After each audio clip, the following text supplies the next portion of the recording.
wasiirka wasaaradda gaashaandhigga dowladda federaalka Soomaaliya ayaa maanta magaalada Muqdisho kulan kula qaatay saraakiil ka socota midowga Yurub iyagoo ka wada hadlay dardargelinta howlaha lagu taageerayo ciidanka dowladda.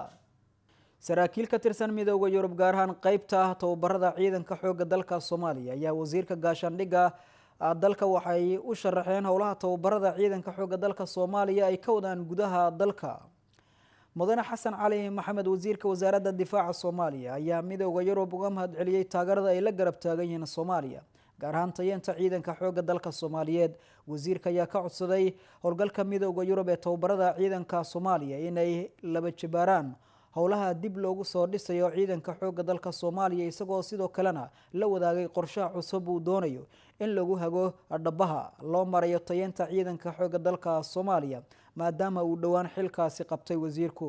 saraakiisha midowga Yurub ee tababarada ciidanka xoogga dalka Soomaaliyeed ayaa dhankooda wasiirka difaaca Soomaaliya uga mahadnaqay wada shaqeynta cusub iyagoo ballan qaaday inay sii joogteen doonaan dadaalka ay wadaan.